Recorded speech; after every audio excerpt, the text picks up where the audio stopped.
What's up, everybody? Welcome to the Underground Crypto Deep Dive Show. And boy, do we have a show for you tonight. No matter what's going on in crypto, the show keeps going, and I'm ready to raise my crypto IQ. How about you? Here we are running into the underground moon base where we do all of our research. Welcome in, everybody. There I am, and now I'm on camera. All right, perfect. All right, so Beat is up 51.6%. Who had this on their bingo card? $7 and looks like 98 cents. Some tiny writing. Anyways, right now it's $7.18, so it's pulled back quite a bit, but still up 51.6%. On the month, it's up over 1,000%. You know, it's 10x this month while everything else was getting beat up on. Velvet was up a lot. What happened to Velvet? Where'd it go? Did it get crushed? We'll have to check that out. Maybe it's in the next drop down.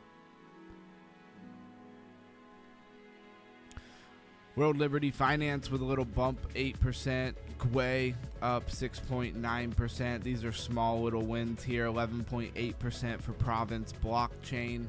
Let's toggle the 1 through 1,000. Take a look.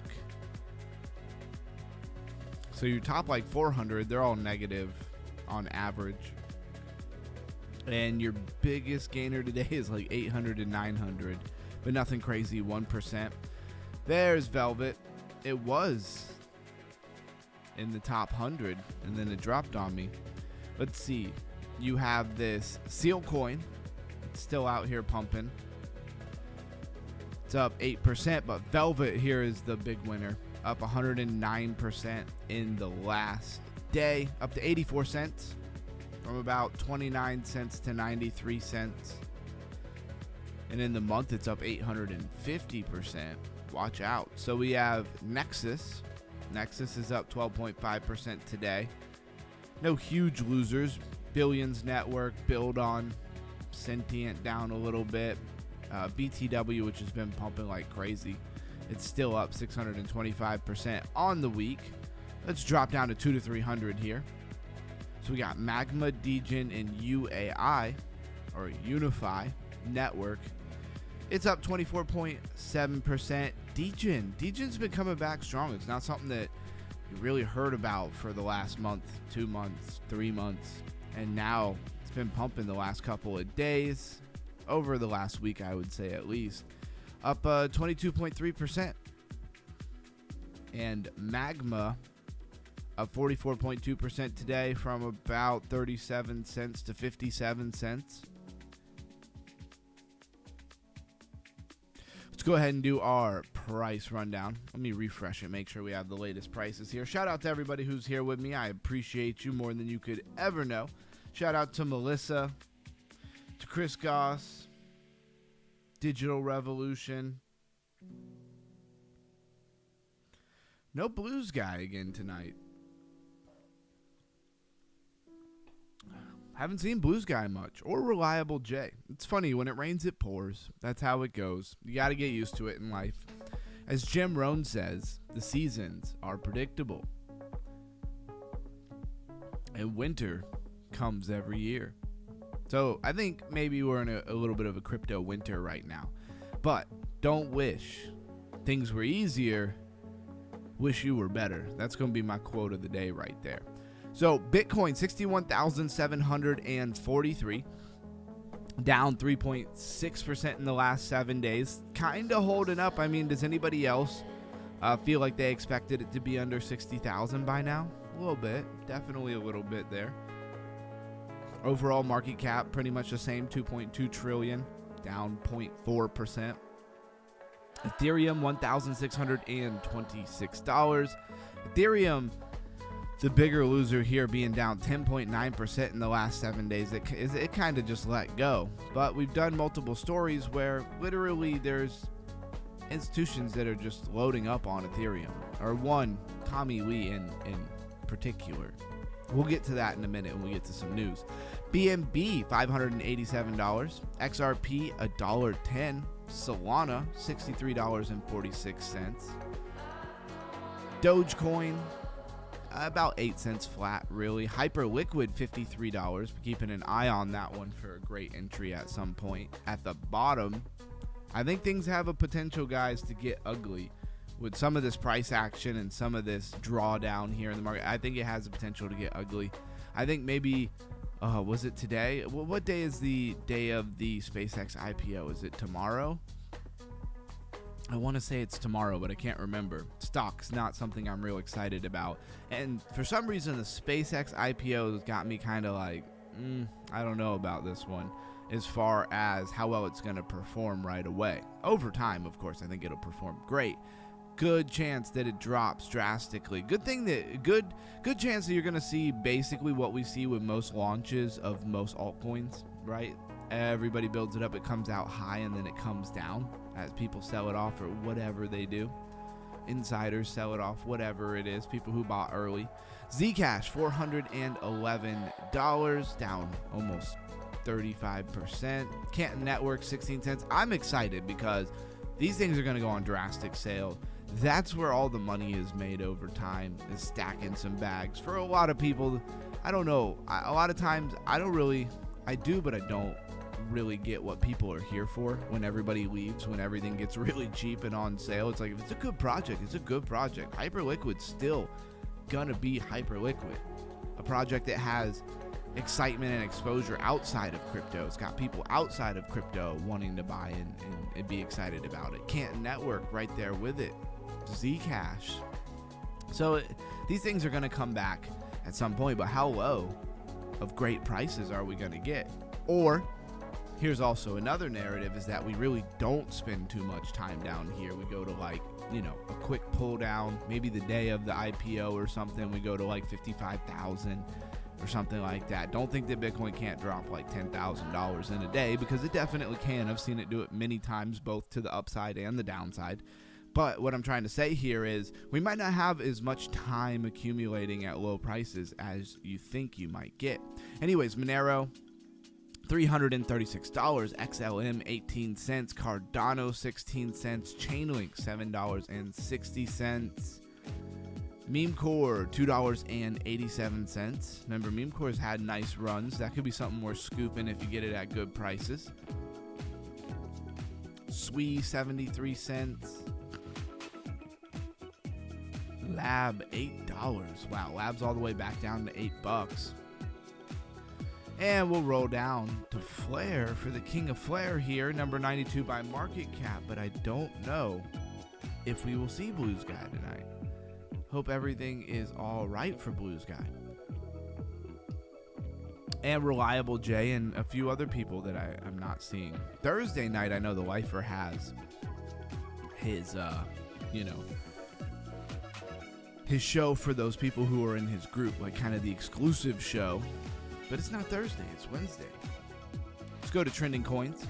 Before we go to trending coins, let's kind of pop over to the news.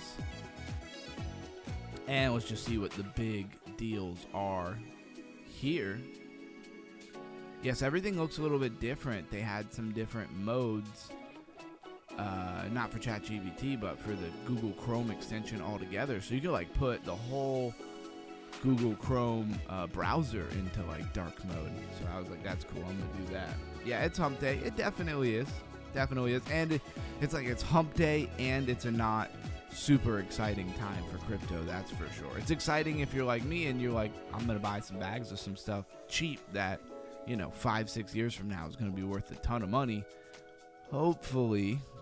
Definitely buy good projects. Definitely don't want to buy some crazy speculative coins unless it's very small bags. Like, I definitely gonna grab a tiny bag of Mega ETH. It might literally be like $50, but I'm at least gonna get a tiny amount of that. There's the Blues guy. It says, greetings guys. Popping in to say, still at work, long day, long live crypto, let's go.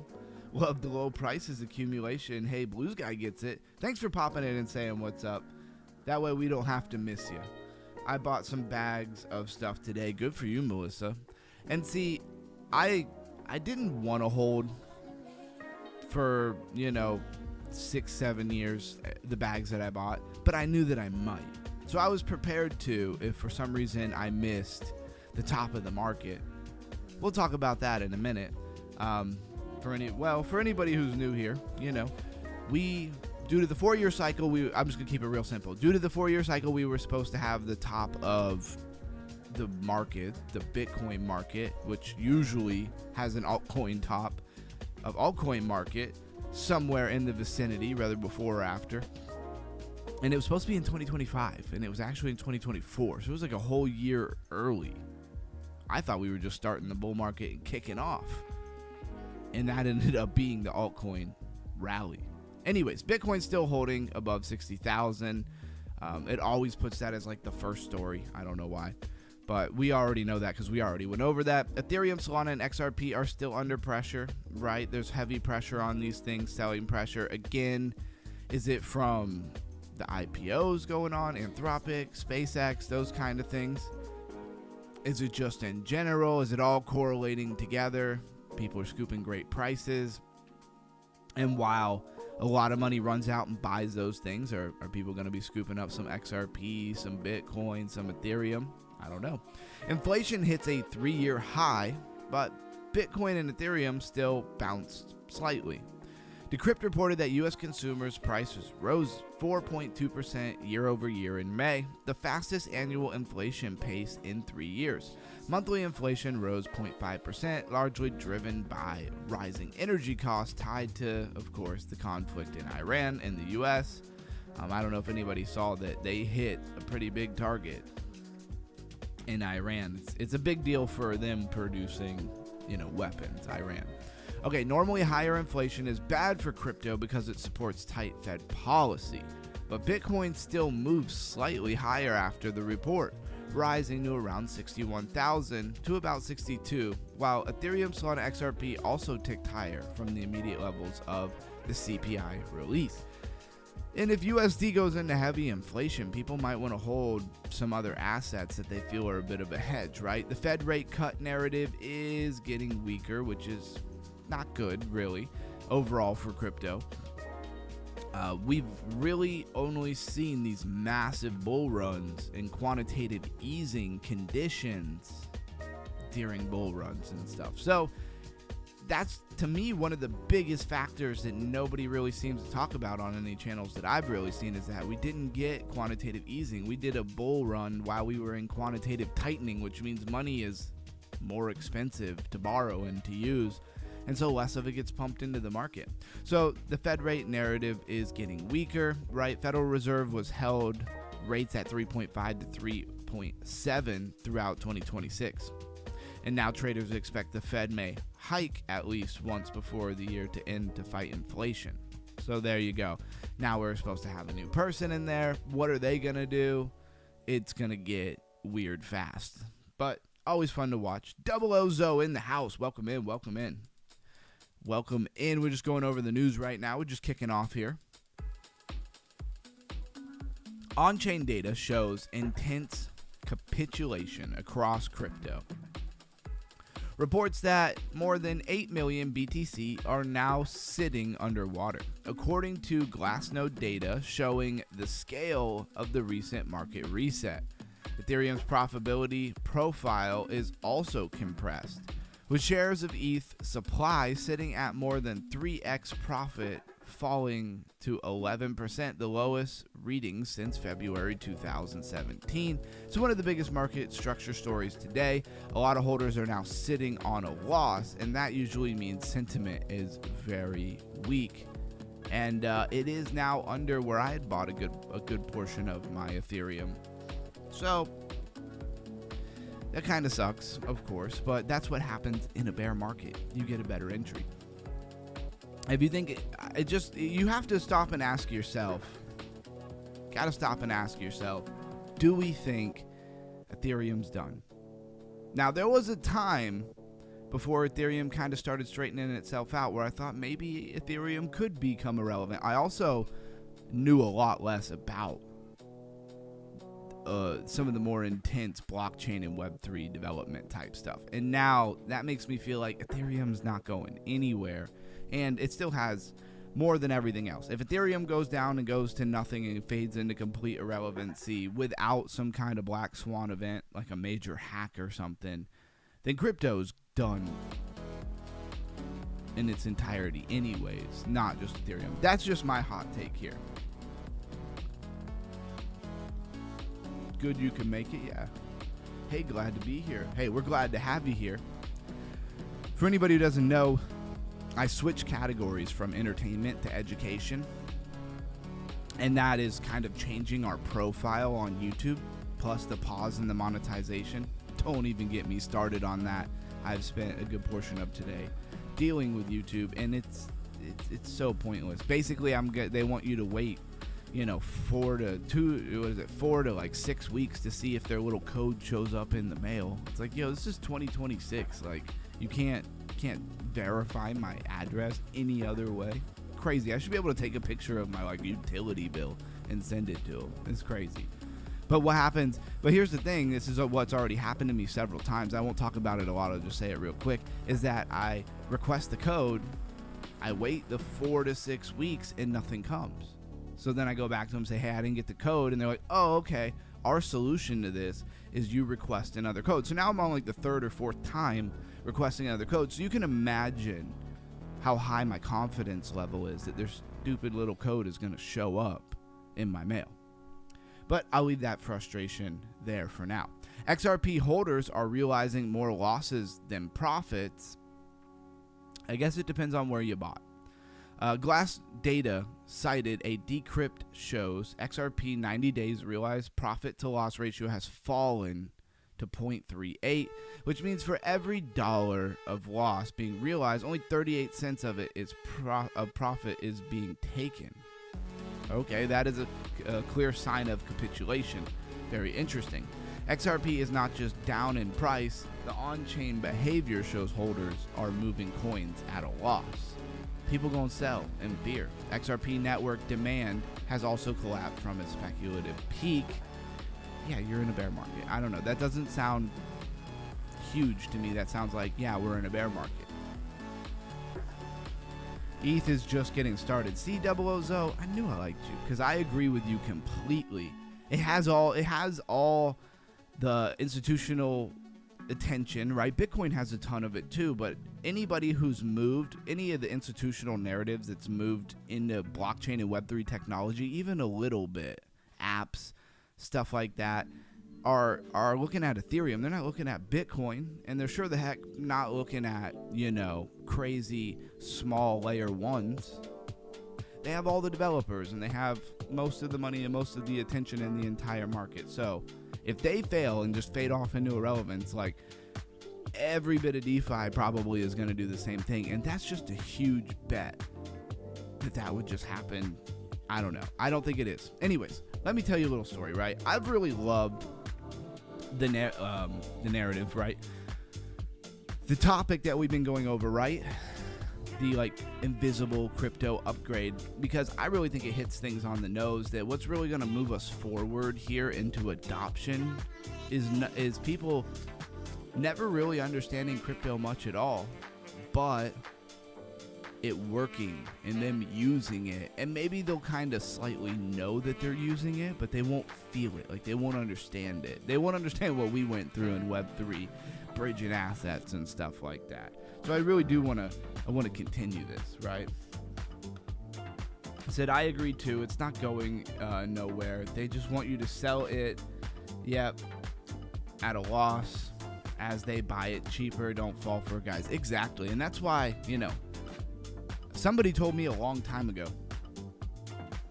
that all the opportunities in the bear market, all the excitement and all the money made and all the life-changing money or whatever, that happens in amazing bull markets if you get them. We in my opinion, we really didn't get one unless you bought Bitcoin at 15,000. That was about it. But that's where all the opportunity is, and it's just amazing how that's when everybody loses focus and doesn't care about it. I know I say it all the time, but it's that's when everybody runs away. And it's guys, everything is super cheap right now. But people don't want to play long-term games. You know, people want to invest for a year and then get rich. They just don't have the mind state. But here's the thing, and I used to, when I was younger, it used to be slightly, I don't know, off-putting or depressing to me that, you know, you were going to have to, like, for example, real estate's like a good 10 to 15 year ROI. But, like, you have to realize that 10, 15 years is going to go by regardless. So you might as well set yourself up in a long haul like that. And if you find better gains to take in short terms, by all means, right? Chase it if that's what you want to do. Never financial advice. But if I got to hold for another 8 years to see monumental gains, I'll do that. Anyways, I really like the topic. That's why I like coming to this channel. Even if I'm the one narrating and the one actually doing the channel, I love coming here and going over this information.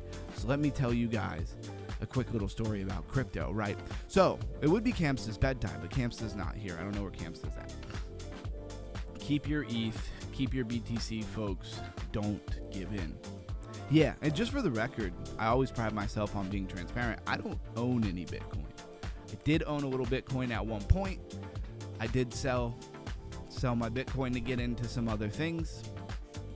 Obviously, altcoins, so that's anything that's not Bitcoin at this point.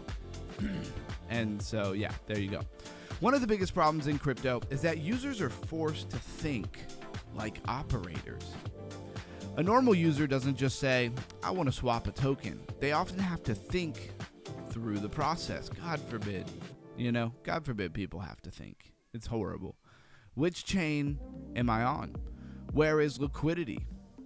Do I have enough gas? Do I need to bridge first?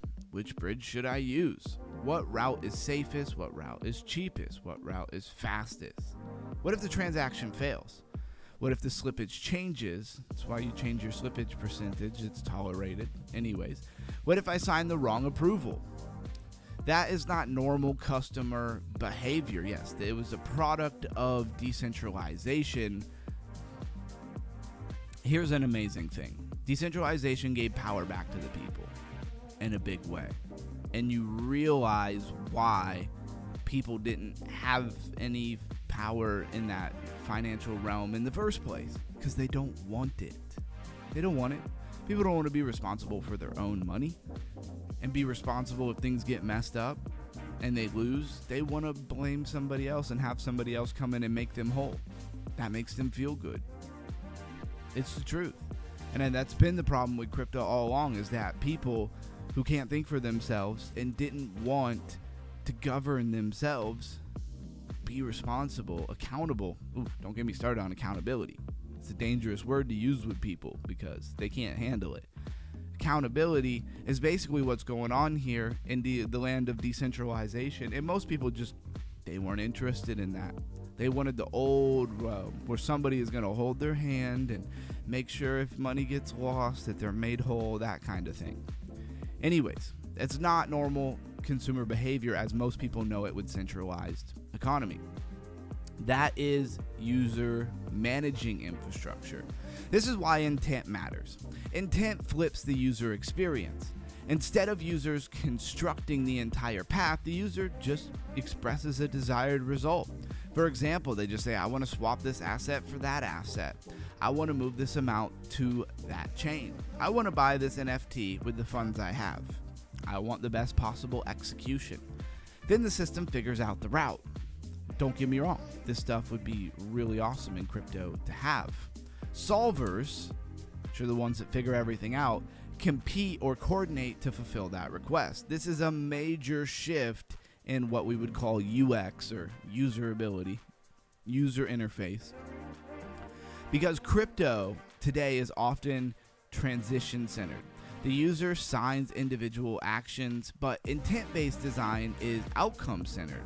The user signs what they want to happen. That's a difference. It's huge. It connects directly to Monday and Tuesday's stream, right? Today's Wednesday, obviously. Monday was about smart wallets. Tuesday about chain abstraction. Wednesday is the execution layer. The ideas behind it. I think this is where people get really messed up, right? Somebody gets excited about an idea. We're going to use Anoma as an example. I wasn't excited about Anoma as an individual project, and that's not me just trying to say that now because price action wasn't great for them. I was excited about the abstraction. The intent layer was the main focus. Yes, they were chain abstraction and stuff because they were in the execution layer or in the intent layer. You just tell it what you want it to do, the ChatGPT, if you will, of, crypto transactions, on-chain transactions, Web3 blockchain technology. That's what I was excited about. And Anoma could be, they're building and they're still posting, they could build something amazing in the background, or it could be another company, but there is going to be somebody who comes in and puts it together. Might be Coinbase, to be honest with you. They have the apps and the infrastructure already. I wouldn't doubt if Base actually turns into the intent layer. Although I don't see a lot of language in their ecosystems talking about it yet, but I think it could happen. Smart wallets can make accounts feel flexible, more like an application than a wallet. Chain abstraction can make networks feel less visible. Intent can make the steps less manual. Together, these ideas point towards a future where users interact with crypto in a much simpler way. They do not need to understand every route, and they don't need to manually bridge everything. They don't need to click through every step. They express the outcome. The infrastructure handles the complexity, and let's face it, probably going to do a much better job of routing with less slippage, less money loss, less fees spent, less exploits. Probably going to do a much better job. This is why intents and solvers are one of the most important UX ideas in crypto. Hopefully we all know what UX is. The goal is not to remove the technical system. The goal is to stop forcing the user to operate it manually. That is the invisible upgrade that we believe is going to bring mass adoption into cryptographic technology, blockchain technology. There's many angles, one decentralization. I like that saying. Many angles, one decentralized world, something like that. Sounds really highbrow, right? Velvet took off today. Whoa. We'll go over that. Velvet and Beat, kind of the winners here. We've talked about both of them plenty of times, especially Velvet, as of recently. And I've said so many times that Beat was just not something I was interested in as a narrative, as a thing. And that's why it was probably going to run, because generally when I'm like, this is dumb, everybody loves it. But also, it's like Dance Dance Revolution and like dance games and stuff like that, but brought in a totally different way, or rejuvenated, if you will. And I really feel like this is for the Asian market, because they're way bigger into that than we are. I don't know, where else in the world is into all that Dance Dance Revolution type stuff more than the Asian market? I don't know if there is. So, Velvet, Beat, Hyperliquid, Bitcoin, BitTensor, Humanity, Solana, Zcash, nothing sticking out to me yet, Pudgy Penguin, WorldCoin, XRP, Finis Token, Monad, Ethereum, and XLM. Smash that like button. Yes, I would greatly appreciate that. The ones that really pop out here is Velvet. That's what I want to look at.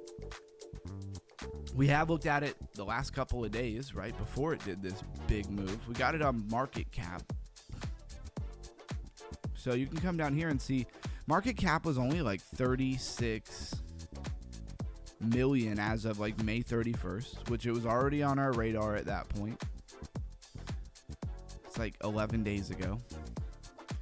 And now we're at 376.3 million. Now let's switch it to price real quick so we can see that. Max. Looks like token generation event, July 10th, 2025. So it's been hanging out for a while, and then it just kind of ripped. It's good to see some altcoins ripping, and there always is. But in previous bear markets and stuff, a lot of times if something ripped, it was just like a silly meme coin, and it ripped because it didn't take much money to move it, right? A billion max supply, only 420 million circulating supply, so you could say 42% of the coins are in circulation or vested. BNB contract, base contract, AI intelligence here. YZI Labs, AI application. So we have the AI, right? What is probably going to do well even in the bear market? AI, for sure. What's another good narrative? Maybe privacy coins.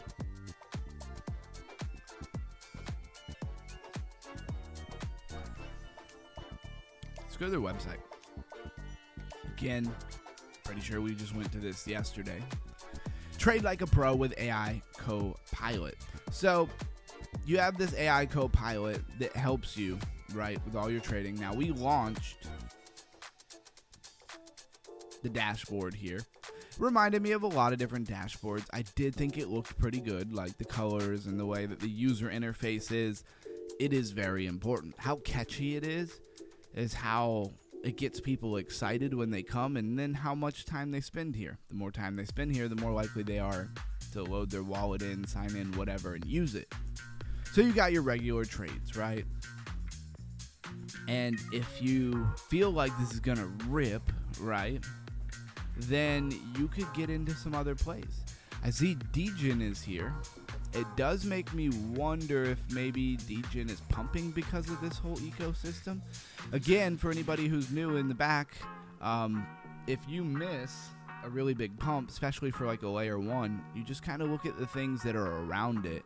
But you kind of have to remember that, like, say you're in on Velvet, you think it's pumped too much to get in, which I wouldn't say it has. It's only like 300 and something million. It's an odd time. If we were super bullish, I would say this thing could go to $1 billion pretty easily. But since we're not, I don't know about that. But anyways, money's going to trickle down into the smaller coins if it continues to be relevant. In a bear market, I wouldn't be surprised if 2 days from now this thing's, takes a large hit, whether it's an exploit, a black swan event, or just people sell off to go do something else. No idea. You always have to be very cautious, right? So we got trending, volume, gainers, new pairs. Of course, virtuals is very tied into all of this. Velvet Unicorn AI, right? Is their AI here you can talk to. Everybody's got their AI bot. So you go to trending, and you have this Velvet Unicorn, right? That is a coin.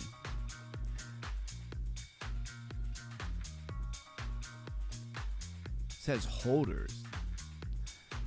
There's 84,000 people that hold it. I mean, maybe. There's the market cap. That's what I'm looking for. This is interesting. I don't know what this Velvet, is this something different? Because this Velvet says the market cap's only 6.5 million. Where this Velvet Unicorn says it's 531 million. I'd have to mess with this a little bit to figure it out. And then notice you can go by base, Solana, BNB, Ethereum, Sonic, which used to be Phantom, Monad. It's great to be able to identify all those networks just by logo. That is the compounding effect of coming to the Underground Crypto Deep Dive. Of course, if I click perps, it's going to tell me no way. But then they have trenches, which I'm pretty sure is a launch pad. Yep. It is a little launch pad here. You could speculate hard on some things. You can see market caps are super tiny. If I had like an extra $500 sitting around, I'd maybe take some shots on this because it's so new. Maybe this is where a lot of people run out of Pump.Fun. Those people that loved it, that had fun there and made money on Pump.Fun, they're going to run somewhere else. And I wouldn't be surprised if they find something like this. Might be why it's pumping so hard. Yields, again, you can go buy chain. Really love that. In a way, this is very much kind of a product of Abstraction, right? Because they've made it really simple. Yes, you have to know what chain and stuff, but it's just a matter of hitting a button versus having to go to a totally separate website that's the equivalent of this on the different chain. You see what I'm saying? That's totally different and far more work. Because to start with, you have to know what the equivalent is. Like if you know that PancakeSwap is the equivalent DEX to Uniswap on Ethereum, like that kind of thing. You have to know the stuff in order to move through it. Putting it all together like this, super genius move in my opinion. All right, let's get out of Velvet. I definitely enjoyed taking a nice long look at Velvet. That's not where I want to be. And let's bounce back. Everything else that was trending, not really worth looking at. Again, beat is exactly what you think it is. Let's roll over to crypto rank. Take a look at that fear and greed index. Actually up a little bit. Sometimes the fear and greed index moves in ways that you don't expect it. We did have a little bit of a pump today, so I guess it's not crazy that it goes from 9 to 12.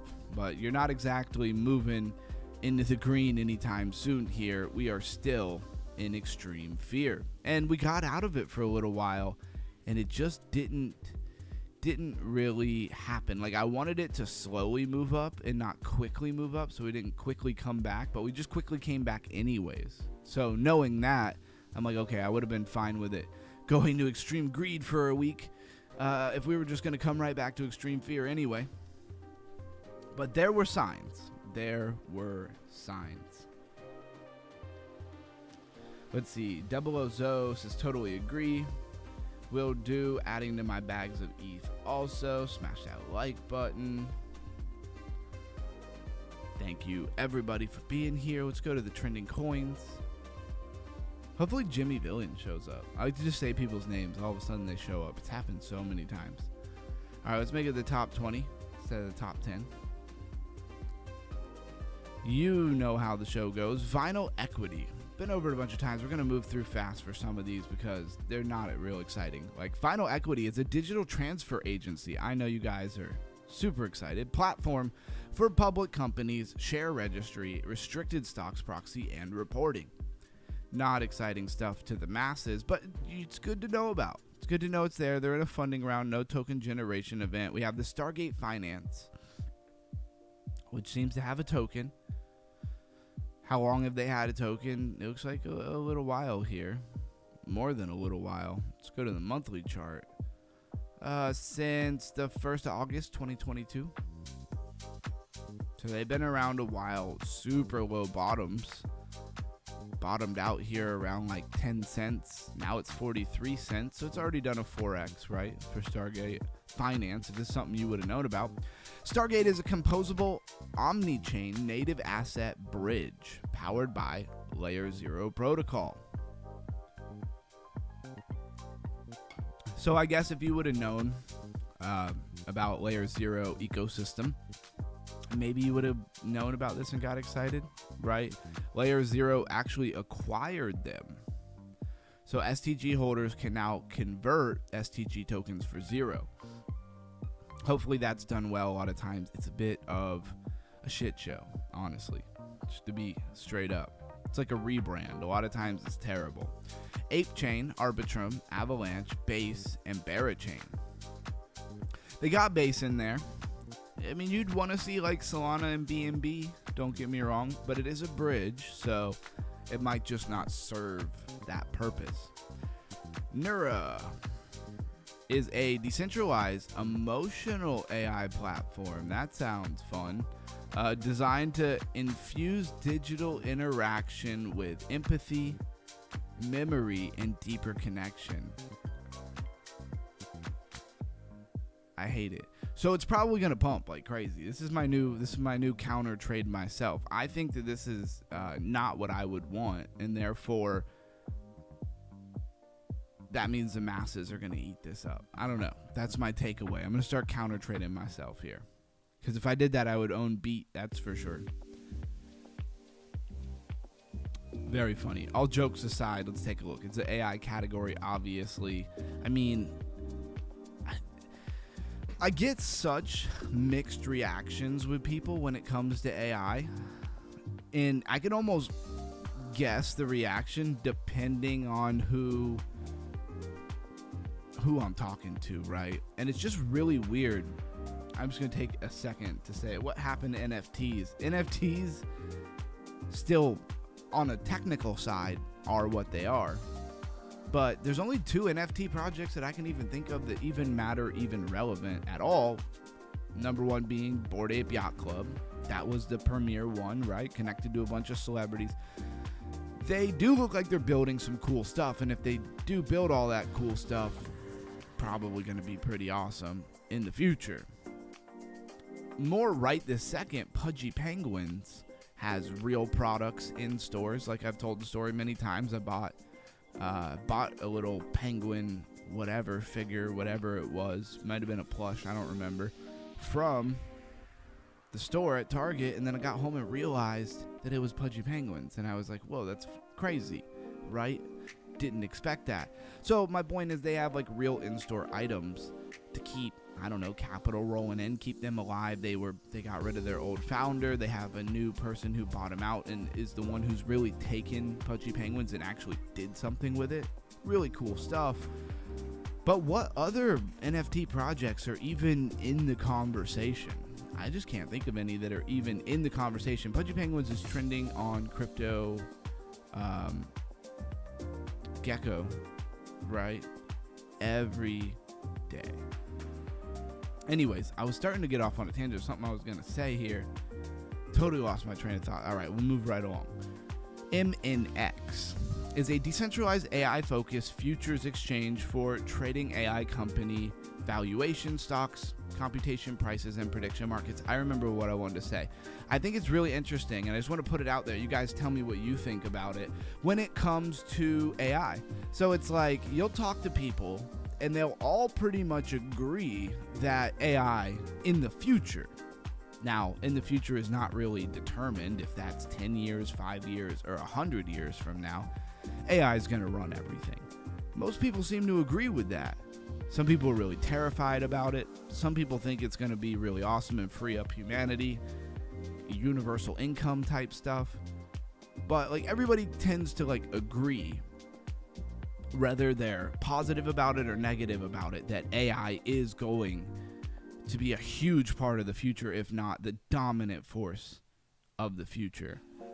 But then right here, right now, people act super weird about using AI.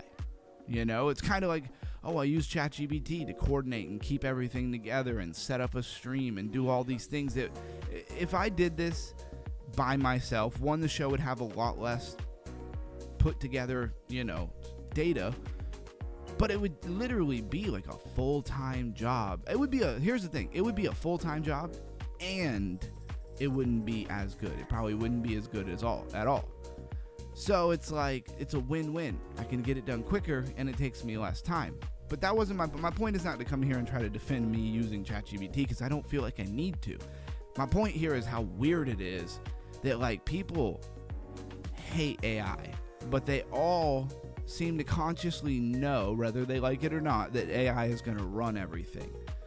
So then you got to kind of ask people like, well, if AI is going to run everything in the future, whether that's 10 years, 50 years, 20 years, 3 years, why are you like not knowing anything about it? Like, who do you think it's going to run more? The people who educated themselves and know how to use it, have work in different sectors, use it, still have a job, still make more money than the average person? Because if they have a universal income, it's probably going to be relatively low, right? And the people who have real jobs and actually still work probably going to make more money. So why would you want to be the pleb or the peasant in that situation and not the person who understands how to use it?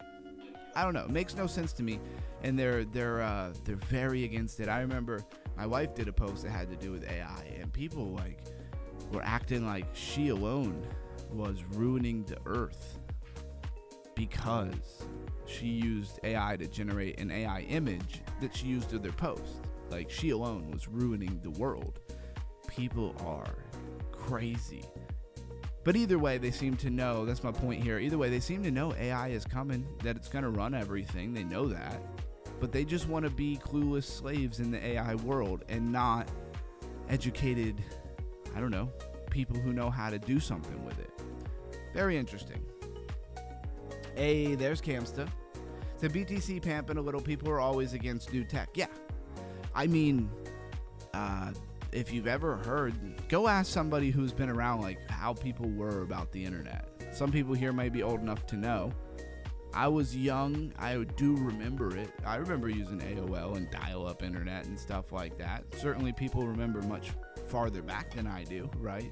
You don't remember when you're 1 year old. But Yeah, people did the same thing with like the internet. People used to laugh. This is one thing I really remember, because this was still happening when I was like 5, 6, 7 years old. People would still openly laugh at people if you thought people were going to go online and buy stuff and want to do that more than go to like an in-person store and buy stuff. Like, people couldn't fathom that stuff. I know somebody in here knows what I'm talking about. Like, they couldn't even believe that people would want to sit in front of a computer and look at inventory and buy something instead of go to a brick and mortar store. You know who did believe that? Jeff Bezos. He believed that. You see what I'm saying? Like, that's really what it's all about. Is that the people who get it. They're just not proven right until much later. We're going to move along here. I can get off on some tangents. Let's go. I remember chatting on Yahoo Chat. Yep, me too. I absolutely do too. Yeah, I had a couple girlfriends on there as a 13-year-old. And they probably were 40-year-old men. Camsta. I had no shade. I had some friends that would chat on there, right? And they were always trying to get me to like chat on there with somebody. And then like there were a couple of times they turned out to most obviously not be other kids our age. It was a wild world, y'all. It still is. Yeah, people were against the internet. Yep, they were against TVs. They were against radios. And what a losing battle that was, right? Oh, and another point that I wanted to make, and it does align with what I use on the channel and stuff, is that how come when you use like the most advanced stuff out there, people want to take a shit on you? Excuse my language, but this is not a kid's show, right? What's up with that? Like, oh, you use ChatGPT to do something? What a loser. It's like friggin' Benjamin or Clams, same person, in here the other night, and he's like, you'll never learn anything on ChatGPT. It's like, it literally aggregates information globally from the internet. Like, it just aggregates information. It's Google on steroids. But nobody would be like, oh, where'd you learn that? Oh, you Googled it and found it on the internet? What an idiot. Nobody would say that. Nobody would join in with them and be like, yeah, he's dumb. He uses Google to look things up. Because now it's been so long that everybody uses Google to look stuff up. And now they're using ChatGPT because it's faster and it's far more specific. You get my point. It's just funny when they're like, oh, you'll never learn anything on ChatGPT. It's like, what the heck are you talking about, dude? Anyways, I don't know. He gives me the vibe, just for example, that he's like a 65-year-old man or something like that. Because that's like get off of my lawn type stuff, right? Anyways, I will move on. I said it, but I will move on. Only action I ever got for years. All right. So what else is going on here? We talked about MemeX, Athena. MemeX, by the way, is AI. Morpho, it's been around a while. TVL Capital, of course, TVL standing for Total Value Locked. So TVL Capital is an omni-chain structured product and financial infrastructure company building chain traded products, CTPs. So don't let them get to you, G. Stay positive and good things will happen. Oh, absolutely. It doesn't get to me at all. Matter of fact, I will say that he seemed to be a pretty competent trader, and it is a shame that he had to act like a fool, because he probably could have brought some really good understanding to the group. I would have actually looked forward to learning from him if he knew how to be a people person. But anyways, it don't get to me, man. I'm not stressed about that. My point was he was acting like using ChatGPT is like for idiots. That was my point, because we were talking about AI. I don't know what part of the conversation you came into, Camp. So we were talking about it's weird that people know that AI is the future. They all seem to agree. But then you just have these people who are just oddly against everything AI. And it's just like, okay. But you know it's coming regardless. I don't know. And again, who would make fun of somebody for looking something up on Google, especially 2-3 years ago? Nobody. Everybody looked everything up on Google. And slowly, everybody's looking everything up on ChatGPT, and it won't be weird to use ChatGPT in 2-3 years from now. Promise. TVL, unless you're like talking to like an 85-year-old person. And that's why I made that comment. So, total value locked capital has raised $5 million, which is not a lot of money. Is an on-chain structured products and financial infrastructure company building chain-traded products. Excuse me, CTPs. I did already read that. Framework Ventures. And we could go into all kinds of stuff. Programmable on-chain versions of sophisticated investment products. It's just bringing TradFi into crypto world and exposure, both using blockchain technology for stuff that they already do in TradFi, and also giving TradFi exposure to what we're doing over here in blockchain. And I say we're like I'm involved. Somehow I'm on the internet talking about it, so I guess I'm somewhat involved here. And of course, I just want to take a minute to let everybody know I still love what I'm doing. I'm not going anywhere. I love the show. I love learning. I love looking at all this stuff. There could be 5 people here or 500 people here. I'm going to be enjoying raising my crypto IQ. And it's not just talk. As you can see, bottom of the bear market. Well, don't want to say bottom. Bear market lows. And we're still doing the shows. It's got a nice ring to it. Folks Finance. Maybe I'll make a reel about that tomorrow. Folks Finance. I've heard of this before. It sure does ring a bell. This doesn't mean I can remember how old it is or isn't. Yeah, the 3rd of November 2025. Okay.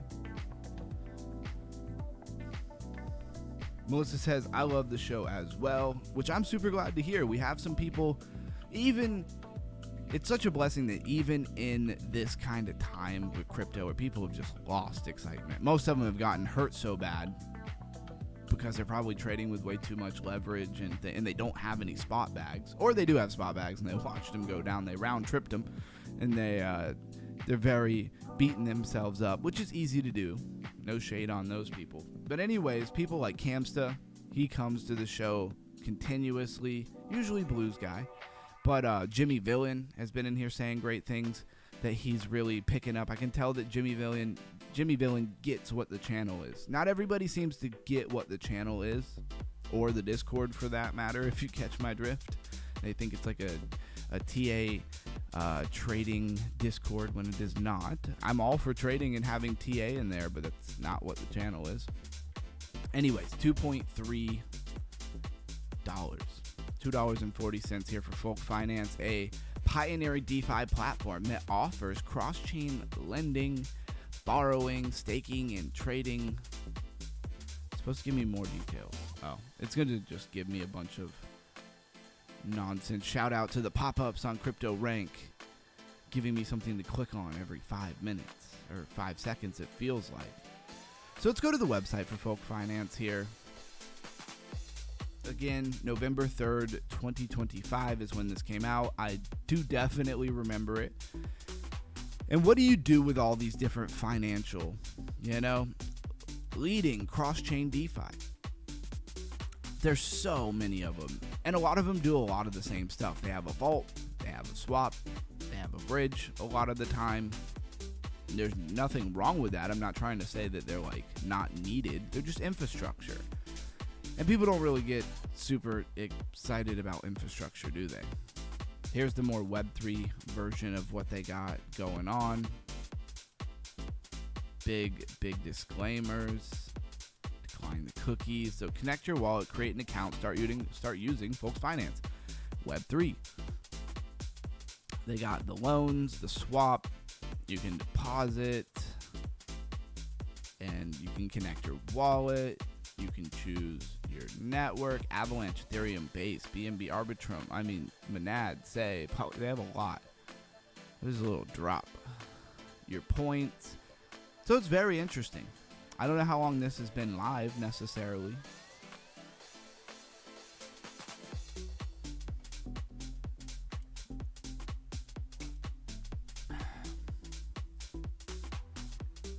But now you see what it is. Let's move on. I don't want to spend too much time on folks here. But it's got a almost $40 million market cap. Been as high as 621. Tells you it has fallen from the good graces. TSFC. Again, I keep highlighting it, it's another exposure from TradFi, right, to crypto. TSFC is a classic trading service in the digital asset market. Who do you think would be interested in this?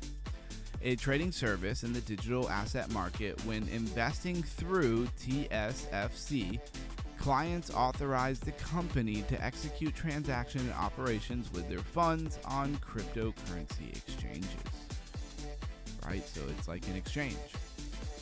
Unify Network, very interesting. I don't know. We'll touch on it. It's got AI right at the end, so you know it's got something to do with AI. Unify is a platform that provides dynamic AI tools, secure execution, and autonomous operations for DeFi. Sounds like, I don't know, it'd be mostly used for developers. Let's go to see more details. See. Empowers agents to go beyond static, predefined functions. They can discover, compose, execute tools at runtime, making them adaptive, anonymous, fearful. So there you go. It has a lot to do with AI agents and DeFi. That stuff is really cooking. Cloud bots are really cooking. A lot of people are claiming they're making extraordinary amounts of money with Claudebot. Definitely something I'm highly interested in. I wish I had a lot more time to spend on it. If I didn't do this show and this channel, I'd probably be spending 3-4 hours a day messing with Claudebot. GSR Securities, or Equilibrium Capital. I mean, you can imagine what that is. LLC is a registered broker-dealer. The company is registered with the SEC, right, and members of FINRA. Not going to spend a lot of time on that. Junction. Junction is an AI computation pool and layer 2 connecting global GPU supplier and AI teams through base incentives and pricing. Again, tons of AI stuff, tons of TradFi, and services for institutions seem to be what is coming out right now. CoinMax is a decentralized platform with AI, copy trading, and market making yield vault. Probably has something to do with Claude, right? Magma Finance. So Magma Finance, I think everybody does pretty much know about. Magma Finance is a decentralized finance DeFi protocol focused on the Sui blockchain ecosystem and Move-based blockchain. A lot of interesting stuff there. Hopefully some people remember our talks from last week where we talked about Move-based protocols, movement as a foundation, and also project, and how Sui is built like that, and how Sui is actually quite different than most chains. Is that going to matter in the future? I don't know. But it's good to see a project on Sui getting some serious attention. I like that. Apparently, it's not going to be Deep Book, right? Kinesis Silver, Just, Sahara AI. We can move on from this. Let's go ahead and wrap up some news here. XRP network demand has also collapsed from its speculative peak. 90-day moving average of all total fees paid on XRP network has fallen about 91.5% from around 5,900 XRP in February to 2025 to roughly 500 XRP today. Big fall, about 91.5%. Glassnode describes this as a near total contraction in organic transactions demand since speculative peak. So I guess those plays that we were looking at for XRP, that were built on the XRPL network are not doing so well. Good thing I didn't put very much money in any of that stuff. This matters because price weakens is one thing, but falling network demand is a deeper issue. It suggests the market is becoming less forgiving towards chains and tokens that cannot show strong real activity. It's an interesting narrative because, was XRPL ever really supposed to be like a user, everyday retail network? I don't really know that it was. Sure, you were able to use it, but that doesn't mean it was really built for retail. The market is rotating towards fundamentals. One of the clearest quotes from today's coverage is that bear market is accelerating a shift away from the narrative-driven tokens and towards protocols with real usage, right? Revenue, buybacks. This is why, talking about buybacks, I mean, this is why Hyperliquid gets so much attention. Oh, that's where they're going with this. Specifically mentioned Hyperliquid. There you go. As one of the altcoins still outperforming because of stronger fundamentals. It's a very important theme for tonight. And just in general, right? Prediction markets are still leaning bearish on Bitcoin. Most people think Bitcoin's going lower. Ethereum prediction markets are even more bearish. Could have put that into one news story, right? Japanese biggest bank plans to have a joint stablecoin launch by March 2027. I know a lot of the talk from a lot of the XRP people was about Japan, right? Japan wants yen stablecoins to become useful for Asian settlement. Bitwise says financial advisors are more interested in stablecoins and tokenizations than Bitcoin itself. It's a hot take, right? That is a major shift in the crypto conversation.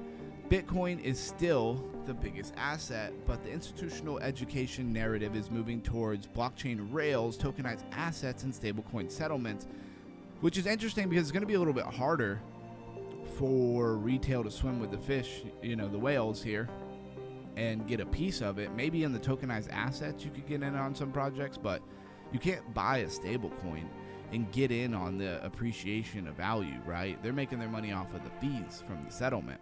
Radium was hit with a $1 million exploit. It's not very big. I mean, it sucks they had an exploit. Don't get me wrong.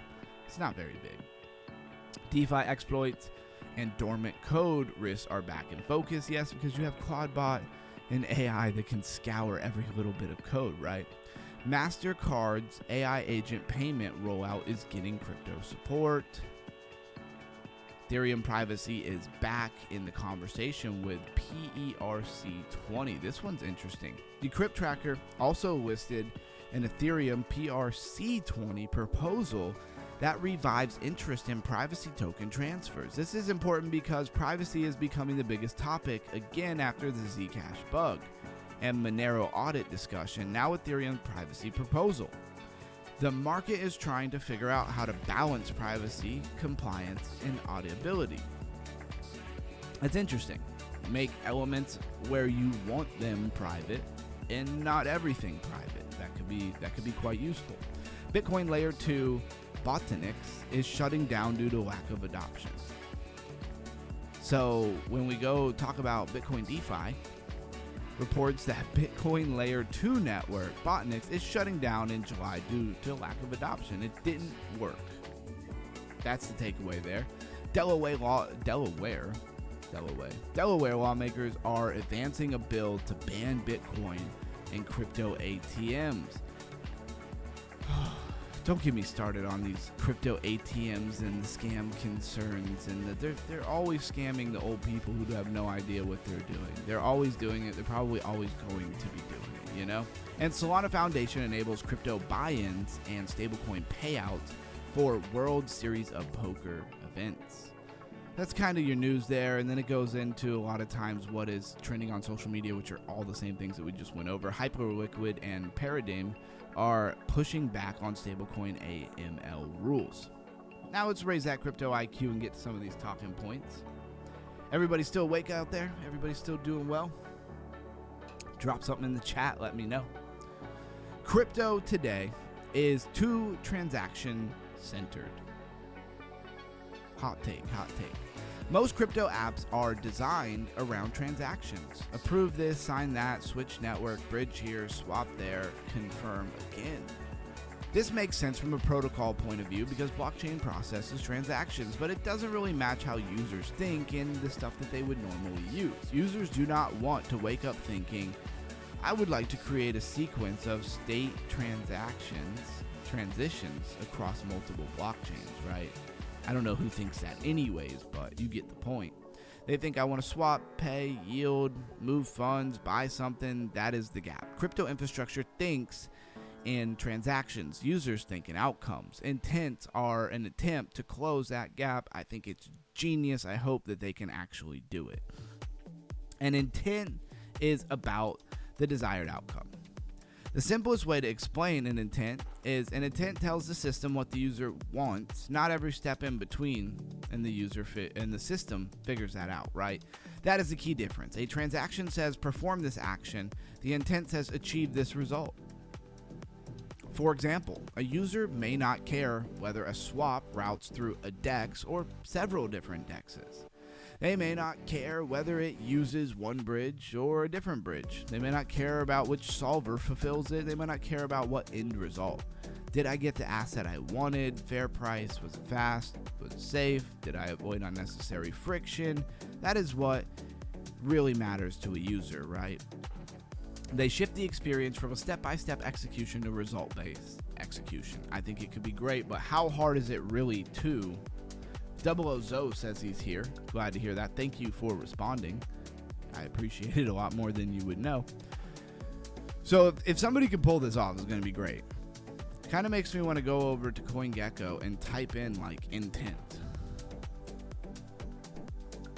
as a category. Right here. Okay, we do have a category. Let's see what we get. Cow protocol. Why do I feel like Cow protocol is built by Gnosis? And look, when it comes to intent, Anoma is here.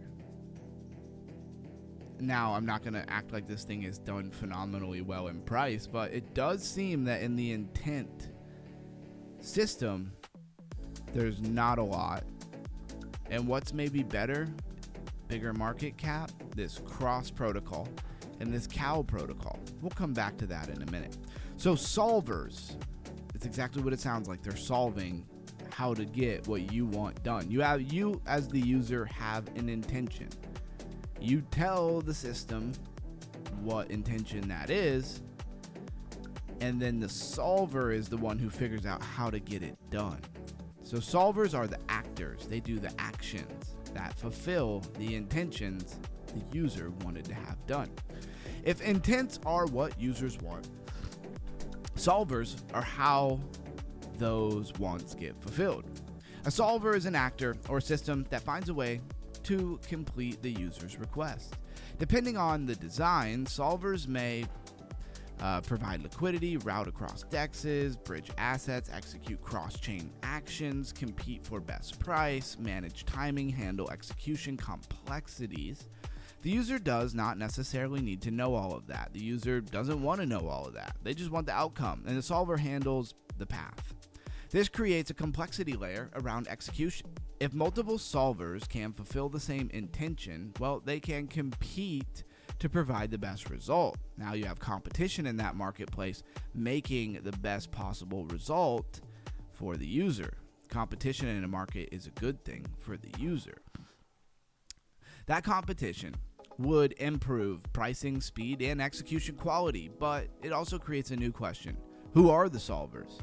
How are they incentivized? Can they fail? Can they censor? Can they do MEV attacks themselves and extract maximal value from the transactions and basically turn against everybody? Can they extract value? Can the system stay competitive? Those questions matter because when complexity moves behind the scene, trust and transparency, it becomes even more important or obscure. Intent connect directly to chain abstraction, right? These go hand in hand here. Tuesday we talked about chain abstraction. Monday we talked about wallet abstraction. The idea was users should not have to manually manage chains, bridges, gas, tokens, and fragmented liquidity. Intents are one way that the chain abstraction becomes practical, because if the user expresses an outcome, the routing system can figure out which chains, liquidity sources, and bridges are needed. The bridge may still exist, the route may still cross chains, liquidity still has to move, settlement still has to happen, but the user does not need to manually operate each one of these pieces. And that's what makes this an invisible upgrade, right? Because it's what you're not doing that matters, not what you are doing or seeing on chain. The infrastructure does not disappear, the user's burden decreases, and that is the entire point. Intent could improve DeFi execution. Of course, DeFi is one of the clearest areas where intent makes sense. Today, a user might need to find the best swap route manually, right? Or rely on an aggregator, which I usually hate having to figure that out. But intent-based systems can make this more outcome driven. The user says, I want to swap this token for that token under these conditions. The solver completes that and makes it happen. And they probably get you better pricing, right? And reduce slippage and all of that fun stuff. This is especially important in DeFi spreads across multiple chains.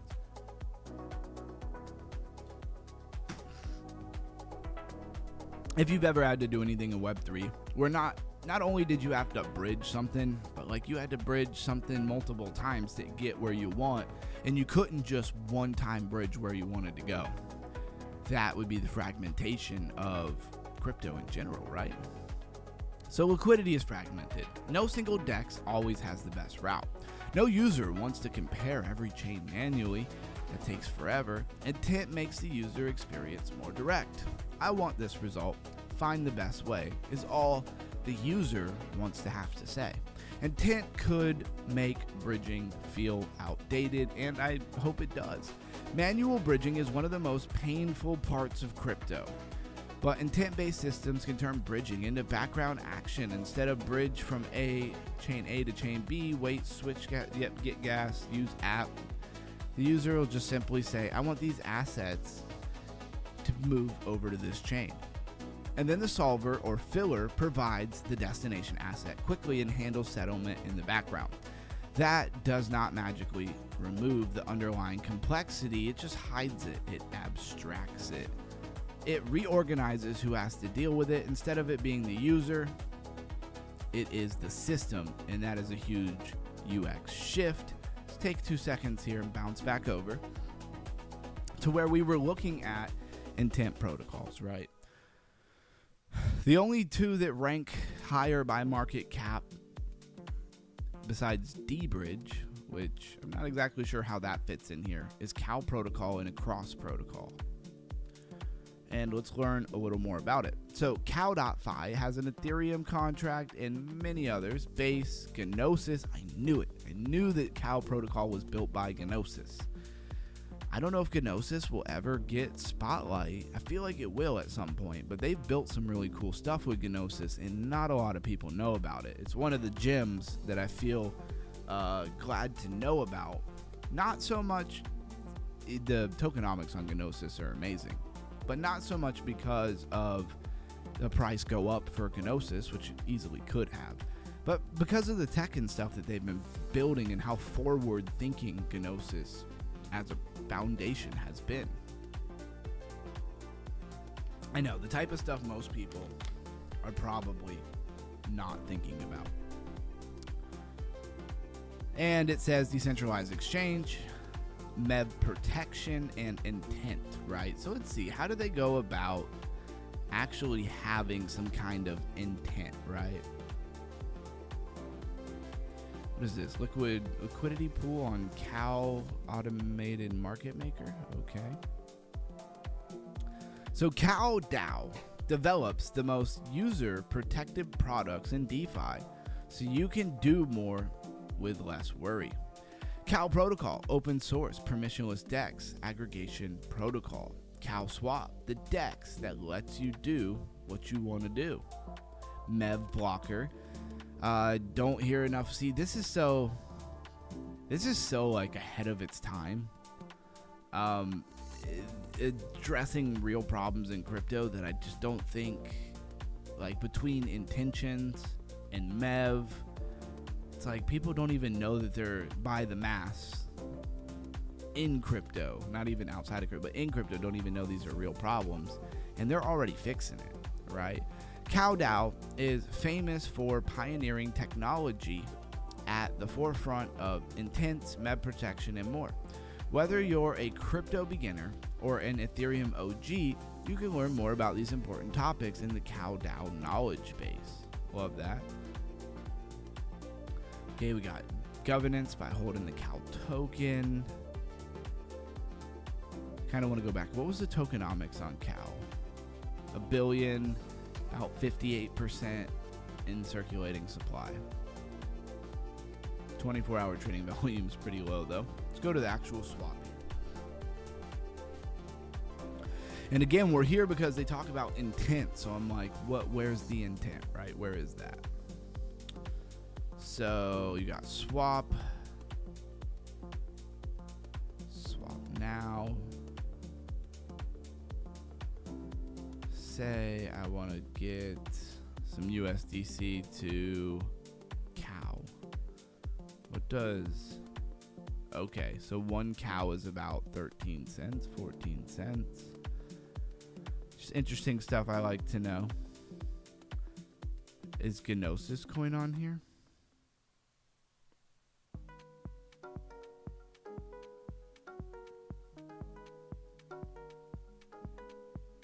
Here's Gnosis.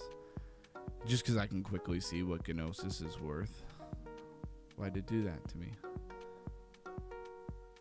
Gnosis, and just pick a stable coin already. Just type in U S D C. We'll go with that.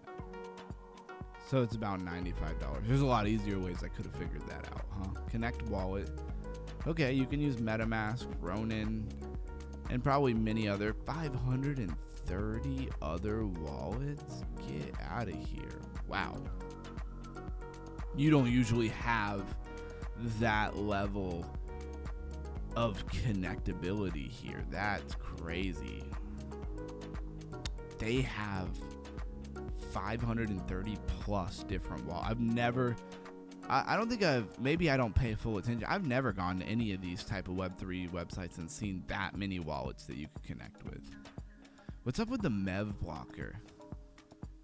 MEV blocker has been acquired. Go to mevblocker.io. You're being redirected. Click here. So is this like something I have to go add? There's a lot of interesting stuff to go in here. I'm trying guys, not to go down too hard of a rabbit hole right now. But it's very interesting. So let me bring it back in. Let me reel it back in here a little bit. Cow protocol is best of my knowledge and memory a product of Gnosis. We like Gnosis for its, tech and its tokenomics. I'll show that in a minute. But we're looking at intent layers because that's the topic here. And the only thing that outdoes Anoma by market cap is this a cross protocol, cow protocol, and this D bridge. I think D bridge is literally just a bridge. Let's go check that out. It's got just an Solana address. It's got nothing else going on for it. Trade what's next. The fastest way to own any opportunity on chain. Okay, so it's a decentralized exchange. It's a swap. So it looks like it's just a swap. Like it's not even like perps or anything like that. And there's no way you're just swapping coins on Solana. No, I don't want protocol statistics. No, thank you.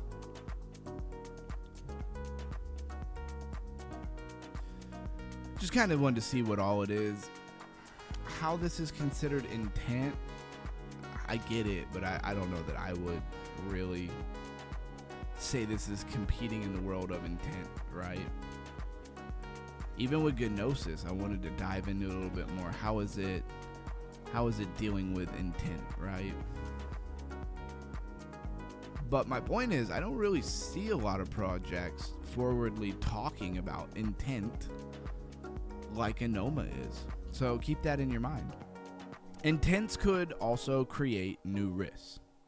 This is where they stay balanced. Intents are powerful, but they're not magic. They introduce new questions. Of course, with every new integration of blockchain technology or fix, sometimes you just break more stuff. And that can be the undoing of any great idea. If solvers become too centralized, they become a choke point. If too few solvers dominate, competition could be weak. If routing is opaque, users may not understand what risks they are actually taking. And if solvers front liquidity, there may be settlement and liquidity risks. If execution is too abstracted, users may not even know whether the route was safe. Better UX does not automatically mean lower risk, right? Sometimes better UX hides risk, and it means that users could be highly taken advantage of. So it's a design challenge for sure. Make the execution easier while, of course, preserving transparency and safety, and making sure that the user is not actually being ripped off. Because just like how it could go and give you a better route through DeFi that's cheaper, it could also go through a different route where it just makes sure certain people get paid, or it actually costs more money than it needed to, right? The user experience gets simpler, but the back end gets more complex. So this might be great for the user, but it's a nightmare for the developer. This is a major insight. Invisible upgrades often work this way. The front end becomes simpler and back ends become sophisticated. Think about a normal app. The user clicks one button. Behind the scenes, there may be databases, APIs, payment processes, fraud systems, cloud infrastructure, and routing logic. The user doesn't see any of that. Crypto is moving in a similar direction, but the user may eventually click one button or express one intent. Behind the scene, wallet solvers, liquidity networks, bridges, smart contracts, and chain coordinators to fulfill what they want done. I was just thinking, ChatGPT is very much that way. You put in what you want it to do, and you have you can look at some of the links and things that it does to process and figure stuff out. But not many people spend the time to do that. You just look at the answer. Right.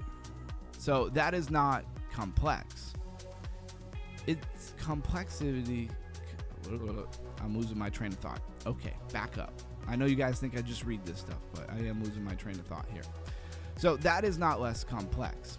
It is complex moving away from the user. The abstraction is the point there. My brain doesn't want to say that word right now. That is the whole point of better UX. The future may be outcome-based crypto. The bigger philosophical point here, not to get too lost in the weeds, crypto today often asks, what transaction do you want to sign? The future, and remember, to sign a transaction is to put the transaction up as a proposal, because there's no guarantee that it's going to get finalized in the network. And the future may ask, what outcome do you want? That shifts everything, changes the wallets and all the things you can think of, from payments to games. Trying to condense this a little bit. If crypto can move from transaction-based usability to outcome-based usability, the whole experience becomes easier to understand.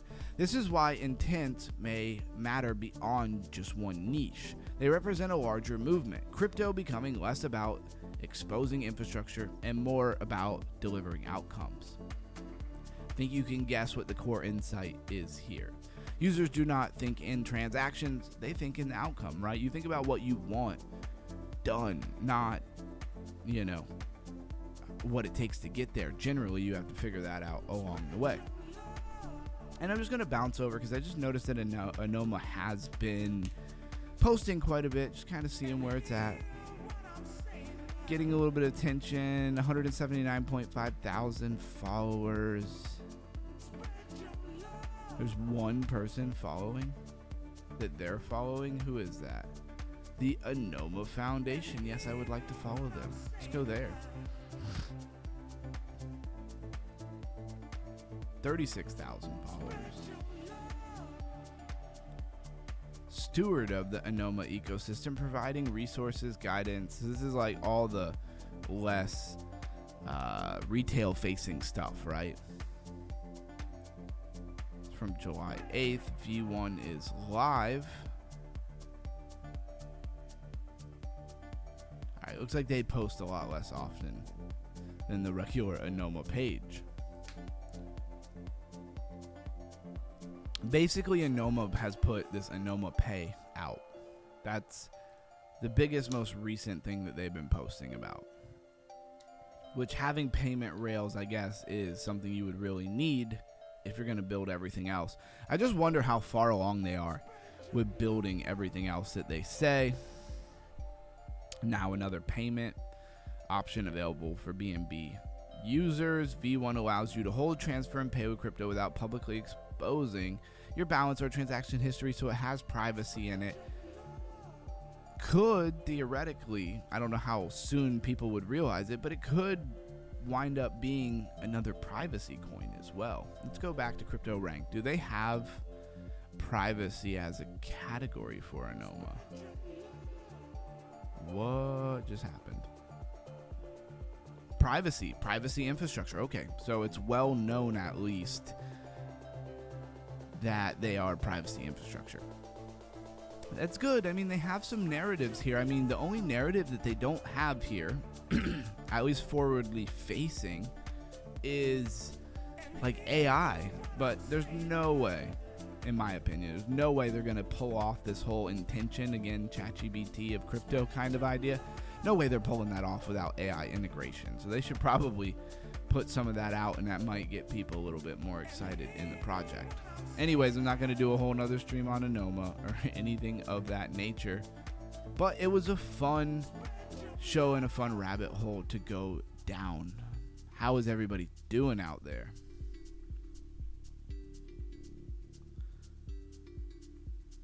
Blues Guy says, oh, you guys are still on. That's awesome. Hopefully I stay awake. LOL. Grateful for the low prices. Yeah, absolutely. Of course we're still on. We usually do 2 hours, 8:30 to 10:30. I know the time's a little bit different where you are, Blues Guy. But we're an hour and a half into the stream. Just going to do a couple simple things where I give everybody an opportunity to say anything they want to say, talk about anything they want to talk about, how you feeling. Again, with the nonsense going on with YouTube, I don't have the ability to do a members only stream, which is highly frustrating. And I'll state one more time, it's insane that YouTube, owned by Google, best option is to wait 4 to 6 weeks to see if a piece of paper shows up at your doorstep or in your mailbox. That's the best they got. Crazy. Yeah, not that it matters because it's not going to go nowhere, but they should be absolutely ashamed of themselves. For 2026, you got to wait 4 to 6 weeks for a piece of paper with a probably 4-digit code to come in the mail. I could probably have AI guess the 4-digit number in 4 to 6 weeks. Let's put it that way. What is this? What is that? Oh, it's wool. I got some wool. Let's go to the city map. And then what do you do when it doesn't show up? Well, you get to wait another 4 to 6 weeks for it also to not show up. Just absolutely ridiculous. They're like, oh, you need to get monetization for your channel? How about we wait? We do a 6-month process where we jerk you around. Incredible.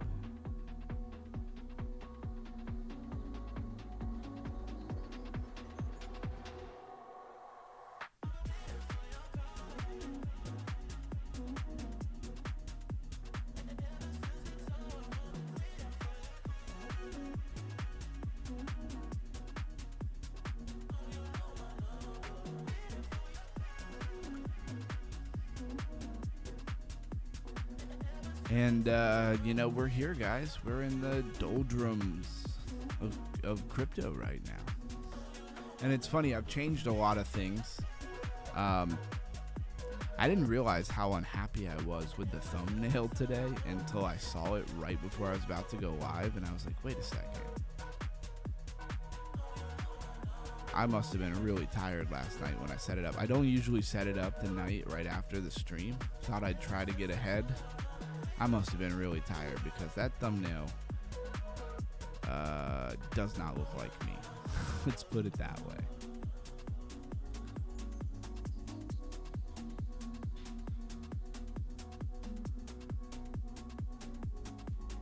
I typically make my own thumbnails. And I have been using something to help me make the thumbnails a little more than usual. And at first glance, they look really good and they're catchy. But I have this sneaking suspicion, and I know I'm mostly talking to myself here, but I have a sneaking suspicion that all of these platforms really don't like people using AI. They don't like it at all. And I don't know how they're going to do that. And then they're going to turn around and have their own AI options because they have to compete, right? And they're going to try to sell you them. It's kind of crazy. I wish Reliable J was here because he explained to me why I got like banned on Twitter. I still don't remember what it was, but he seemed to understand it. Reliable J is really good with Twitter. Anyways, I basically just feel like they banned me because my posts sometimes have AI scripts in them, right? Because they give you like what's called a call to action script in AI. And so it can detect apparently what's been written by AI. But then they want to like sell you Twitter Premium so that you have access to Grok. How does that work? So if I were to use Grok to do it, would they care less? Would it matter at all? It's very interesting in my opinion. The dynamic, like I've seen a lot of YouTube videos going on now where there's a lot of like AI channels being demonetized just because they're AI channels. Like AI has made them, you know, they're made by AI, I guess is what I'm trying to say. And it's kind of like, well, which one is it? Are we integrating AI into everything? Because also, if you go into YouTube Studio in the background, they have AI now as like chat and support and answer questions about anything from what a problem you're having to like if you want video ideas for your channel. Like they have AI, but you can't have AI. I don't know. Maybe I'm tripping, but that's what it seems like to me. They just don't have a balance there because AI is so capable and can make all of these like faceless channels, you know what I mean? But then they don't want to pay you for that. That's what it really comes down to. So then what if you're in between? What if you're somebody who like uses AI to help you do some things, which would be the smart thing to do in the world that we live in, versus the person who literally has like AI build an entire channel? Is there no difference between those two people? One who still puts in tons of effort and actually runs a channel versus like a faceless channel where Claudebot does everything, generates a script, grabs AI people, all of that stuff, right? And I know I'm ranting and rambling. UG, I'll give you a call by Friday, but all right, I will be here for that.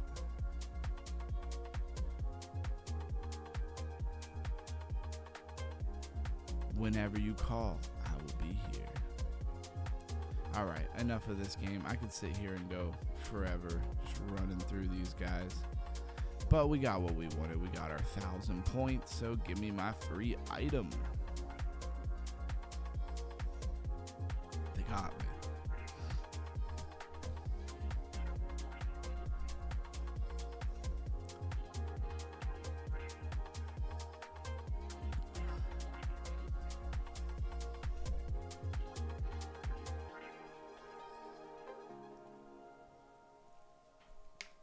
Of course, my son has been sick, and I do feel like I might possibly be starting to come down with it. One day, my son literally had to whisper like the entire day because he lost his voice. I really hope that doesn't happen to me. I hope I don't lose my voice. It's one thing to do the stream and just be a little sick. It's another thing to literally have no voice. So we might have a pretty hilarious stream one day where I have to do sign language. Maybe I'll have AI, translate the sign language for you guys. I'm kidding, of course. I don't know sign language.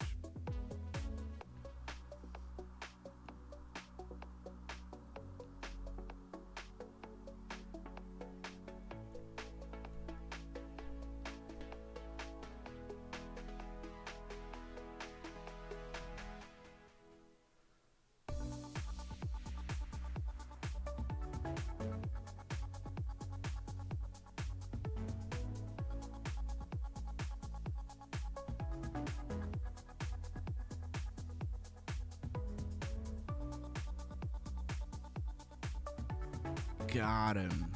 This is a well-placed shot. Still super relaxing play around of Panzer Dogs, but why can't we get some integration? Can't they just give Panzer Dogs to somebody who actually cares about DeFi gaming and let them do something cool with it?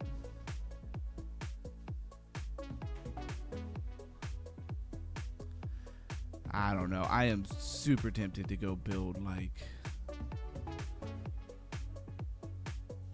my own game here with all the capabilities and things that I've learned about. I just wonder how much all of it costs. Everybody's like, Claudebot, you can do everything, and it's like, okay, but like, how much money does it cost to build a lot of these things before, of course, you would ever necessarily recuperate any money at all, right? How free is Claudebot? I genuinely have no idea. But my experience so far is none of those things are free, and they want you to buy credits. And then if you unsubscribe, like, you can't just keep your credits that you paid for. That part makes no sense to me. It's like you bought credits, but you know, if you unsubscribe, you can have your credits until the end of that pay period, and then you're not allowed to have credits anymore. But you already paid for them, so they're just basically stealing the credits that you already paid for your account. They're just taking them back and giving you nothing. It's the wild, wild west, I tell you.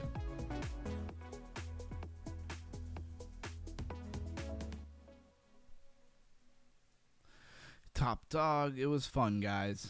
I hope everybody has a good night. I will see you guys back tomorrow, 8:30 p.m. New York time.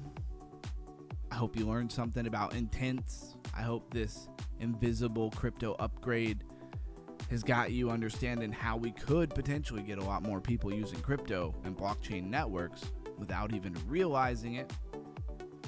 Yep, take care. Always good to see everybody. Stay underground, stay crypto, think long term. I'll catch you tomorrow night. Underground Crypto out. Oh wait, I have to actually end it. All right, out. Oh.